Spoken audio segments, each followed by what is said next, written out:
তো এই পর্বে আমরা আলোচনা করব জাভাস্ক্রিপ্টের ম্যাথ অবজেক্ট নিয়ে। জাভাস্ক্রিপ্টে যদি আমরা কোনো গাণিতিক হিসাব করতে চাই তাহলে ম্যাথ অবজেক্ট আমাদের প্রচুর হেল্প করবে। তো এটা একটি বিল্ট ইন অবজেক্ট যার মাধ্যমে আমরা বিভিন্ন গাণিতিক সম্পর্কিত কাজ যেমন রাউন্ড করা, বর্গমূল বের করা, পাওয়ার বের করা, র্যান্ডম নাম্বার তৈরি করা ইত্যাদি এই জিনিস আমরা করে ফেলতে পারি। তো এক কথায় বলতে গেলে জাভাস্ক্রিপ্টের ম্যাথ অবজেক্ট হচ্ছে আমাদের গাণিতিক ক্যালকুলেটর। তো প্রথমে আমরা চলে যাচ্ছি এডিটরে। তো আমরা ঠিক এই জায়গায় মূলত যদি আমরা পাইয়ের মান, যেহেতু আমরা বললাম যে গাণিতিক, তো গাণিতিকের মধ্যে আমরা যে জ্যামিতির ব্যবহার জিনিসটাও আমরা এখানে করতে পারি। তো পাইয়ের মান যদি আমরা বের করতে চাই তাহলে আমরা এখানে লক করলাম, অথবা আমরা এই জায়গায় লেট রেজাল্ট নামক একটা ভেরিয়েবলের মধ্যে আমরা কি করব, এখানে ম্যাথ, আমরা ম্যাথকে কল দিব। এই ম্যাথ থেকে আমরা চলে যাব পিআই, এই যে পাই, এটাকে যদি আমরা এতটুকুর মধ্যে যদি আমরা প্রিন্ট করি বা কনসোল লক করি রেজাল্টকে, তাহলে আমরা দেখতে পাবো আমরা পাইয়ের মানটা কিন্তু এখানে দেখতে পাচ্ছি। সেম ভাবে আমাদের আরো একটা ফাংশন রয়েছে যেটা হচ্ছে ম্যাথ ডট রাউন্ড। আমরা ম্যাথ ডট যদি রাউন্ড ব্যবহার করি, এই রাউন্ডটি হচ্ছে মূলত তো এই দশমিক সংখ্যাকে তার কাছের পূর্ণ সংখ্যায় রাউন্ড করে দেয়। তো সেটা কি হবে, আমি যদি এখানে 4.6 লিখি সেটার আউটপুট কিন্তু পাবো আমি 5, যেটা আমরা বলি যে দশমিকের পরে যদি 5-এর উপরে থাকে তাহলে সেই জিনিসটা আমরা 1 যোগ করে দিই। ওই গাণিতিক জিনিসটাই মূলত এখানে চলে আসে। এখন যদি আমরা রেজাল্ট দেখি আমরা দেখতে পাচ্ছি 5, কিন্তু আমাদের রয়েছিল 4.6। আমরা যদি এখানে 4.5ও দিই তাহলেও কিন্তু আমরা 5-ই পাবো, কিন্তু 4 যখন আমরা 4 দিব তখন হয়ে যাবে, আমরা তখন পাবো হচ্ছে 4। অর্থাৎ 5-এর নিচে থাকলে আমরা কি পাই, যে সংখ্যাটা থাকে সেই সংখ্যাটাই আমরা পূর্ণ সংখ্যা হিসেবে বিবেচনা করি। কিন্তু যখন 5 বা 5-এর উপরে চলে যায় তখন কি করি, আমরা উক্ত সংখ্যার সাথে আমরা 1 যোগ করে দিই, যেটা আমরা ছোটবেলায় যে করেছি এই ম্যাথের মধ্যে যেটা করে থাকি। ওকে, অর্থাৎ দশমিকের বেলায় যেটা আমরা করে থাকি রাউন্ড সংখ্যার জন্য। এরপরে হচ্ছে আমরা আরো একটা মেথড রয়েছে, সেটা হচ্ছে ম্যাথ ডট সেল। তো এই যে ম্যাথ ডট সেল, সেই জিনিসটা কি করে, আমাদের এই যে ম্যাথ ডট সেল, এই সেলটা হচ্ছে মূলত আমাদের এখানে যাই থাকুক না কেন, এখানে যদি 4.1ও থাকে তবুও সে আউটপুট করে দিবে 5। এখানে যদি 4.9ও থাকে তাও আউটপুট করে দিবে 5।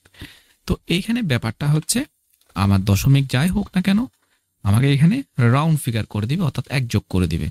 এখন যদি দেখি তাহলে দেখতে পাচ্ছি আমরা 5-ই দেখতে পাচ্ছি।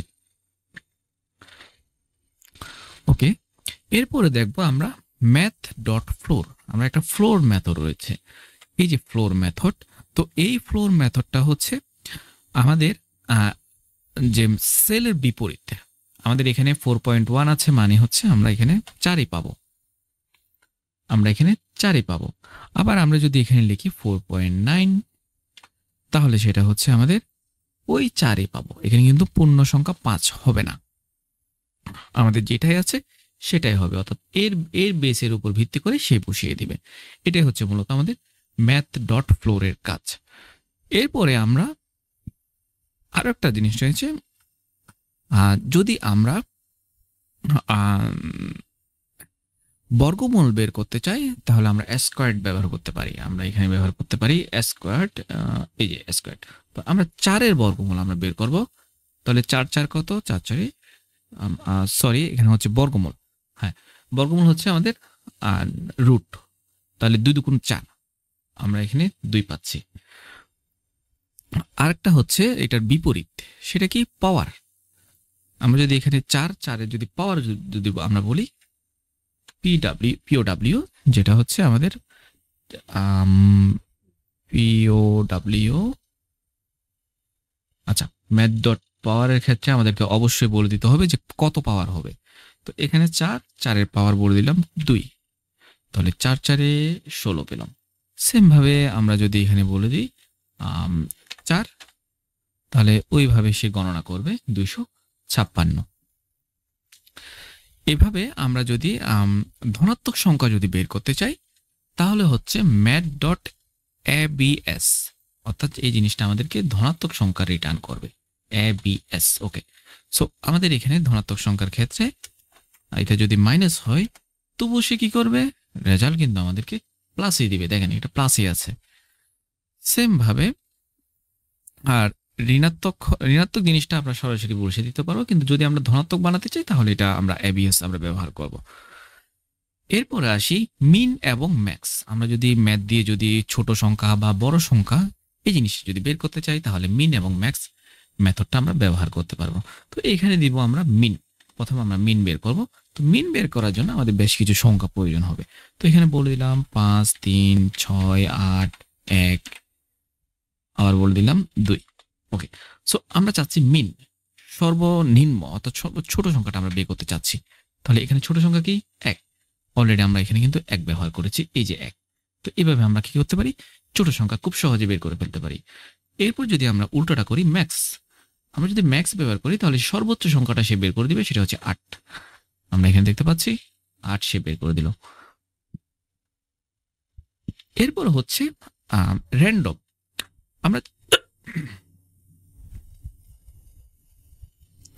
আমরা চাইলে র্যান্ডম নাম্বারও বের করতে পারি। তো র্যান্ডম নাম্বার বের করার জন্য র্যান্ডম হচ্ছে কি এক এক সময় এক একটা নাম্বার এখানে জেনারেট করে দিবে। তো র্যান্ডমের মধ্যে জাস্ট এতটুকুর মধ্যে যদি আমরা কল করে রাখি তাহলে সেটা একটা র্যান্ডম নাম্বার এখানে জেনারেট করে দিবে। সো আমরা যদি দেখি এই যে, তাহলে এখানে দেখতে পাচ্ছি 0.1220। আমরা যদি রিলোড করি এই জিনিসটা কিন্তু বারবার চেঞ্জ হবে। এই যে দেখেন চেঞ্জ হতে থাকবে। তো এটা যদি আমরা পূর্ণ সংখ্যাতে আমরা যদি কনভার্ট করতে চাই তাহলে আমাদেরকে এখানে একটা কাজ করতে হবে, এই যে রেজাল্ট, অথবা আমরা চাইলে এটাকে ফ্লোর করতে হবে। প্রথমে আমাদেরকে করতে হবে ফ্লোর। আমরা এটা কাট করলাম, আমরা ম্যাথকে কল করলাম, এখান থেকে ফ্লোরের মধ্যে যাব। ফ্লোরের মধ্যে আমরা মূলত ওই যে র্যান্ডম জিনিসটাকে আমরা এখানে দিয়ে দিব, আর র্যান্ডমের পরে আমরা গুণ করব কত দিয়ে, 10 দিয়ে। এরপরে আমরা যোগ করে দিব 1। ওকে, তাহলে আমরা যদি দেখি এখন পাচ্ছি 6। যদি দেখি তাহলে এই জিনিসটা আমরা পাচ্ছি, এই যে তাহলে এক এক সময় এক এক জিনিসটা আমরা এখানে নিয়ে আসতে পারি। তো এই জায়গায় যদি আমরা 100 দিই তাহলে সেটা আমাদের 99 এর নিচ পর্যন্ত সেই জিনিসটা আমাদের এখানে কাউন্ট করে নেবে। সেম ভাবে আমরা যদি 1000 দিই তাহলে 999 বা ওই 3 ঘরের মধ্যেই থাকবে। যেমন দেখুন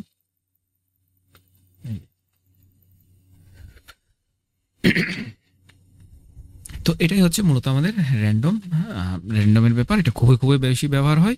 তো র্যান্ডমের সময় অবশ্যই কিন্তু 0 থেকে 1 এর মধ্যে হতে হবে, অর্থাৎ 0 সহ 1 ছাড়া।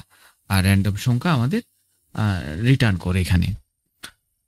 ওকে, তো জাভাস্ক্রিপ্টে এই সকল বিষয়, এই আজকে যে বিষয়গুলো দেখলাম এই বিষয়গুলো খুবই গুরুত্বপূর্ণ। এগুলো মূলত আমাদের কাজের ক্ষেত্রে খুব বেশি ব্যবহার হয়। তো আমরা আরেকবার যদি রিপিট করি, আমরা যে বিষয়গুলো আমাদের প্রয়োজন হবে সেই বিষয়গুলো আমরা এখানে একটু বলে দিলাম। আমরা প্রথমে যেটা দেখেছি আমরা পাই দেখেছি, আমরা এরপরে যেটা দেখেছি আমরা রাউন্ড দেখেছিলাম, অবশ্যই গুরুত্বপূর্ণ। এরপরে হচ্ছে আমাদের math.cell দেখেছিলাম। সেম ভাবে আমরা দেখেছি math.floor। এরপরে আমরা দেখেছি math.squared, যেটা আচ্ছা। এরপরে দেখেছি আমরা পাওয়ারের পর দেখেছি আমরা এই যে ABS, অর্থাৎ ধনাত্মক সংখ্যার জন্য। এবং এখানে দেখেছিলাম মিন এবং ম্যাক্স। আমরা মিন দেখেছি, সেম ভাবে আমরা ম্যাক্সও দেখেছি। ওকে, এরপরে আমরা দেখেছি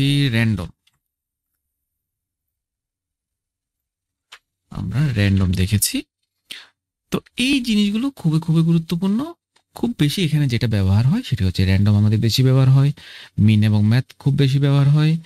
আর এই যে ফ্লোর, এই ফ্লোরটাও আমাদের এই ৩ টাও আমাদের খুব বেশি ব্যবহার হয়।